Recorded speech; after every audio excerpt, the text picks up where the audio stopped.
Let's have a look at the slide through crawl. This is a movement that we kind of do in the firefighting world pretty often, whether it's searching with a tool or whether it's doing the clamp slide and actually dragging hose underneath one of your legs. I'm going to show you kind of like a couple different variations to kind of train this. There isn't a one-to-one correlation to using gym equipment to using a hose or a tool. So of course this isn't going to be exactly the same, but there's going to be some carryover from what you're training in the gym to actually performing on the fire ground. So first of all, if you're new to this, you should just practice it with body weight only. When you do that, basically most firefighters, most of your partners on your crew are going to be right-handed. I'm left-handed and I'm left-footed, so it's awkward for me. But the way that you're going to do it is you're going to have your right knee on the ground and you're going to have that leg trailing behind you. You're going to have your left leg in front with your toes pointed forward. Then with your right hand, that will be your third kind of position of base. And that's how you're going to be able to look up and move forward in the firefighting world. For this, it doesn't really matter as much, but all you're then going to do is slide forward, sounding the ground with your left heel when you get on the fire ground. Or in this case, you're just going to move forward quickly. So the idea is lean forward, hit your foot to the ground, and then slide that back leg through.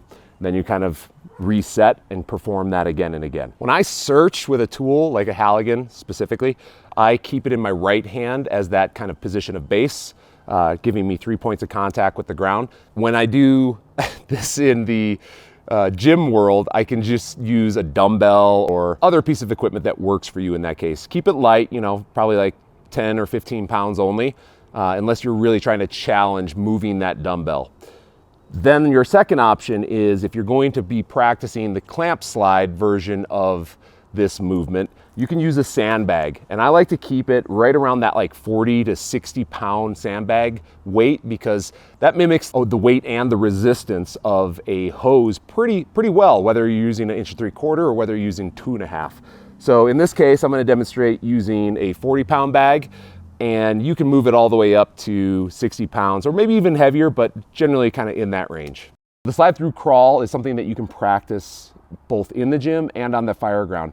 If you're obviously dragging hose around or a tool around, that's great training.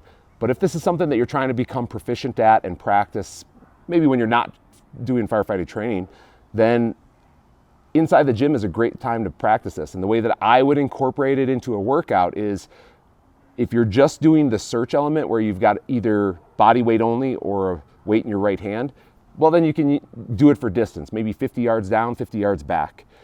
If you're using a heavy sandbag, you need to shorten that distance significantly, and it can be mixed into a metabolic conditioning workout where you're going to do other movements that either simulate firefighting movements or just very demanding.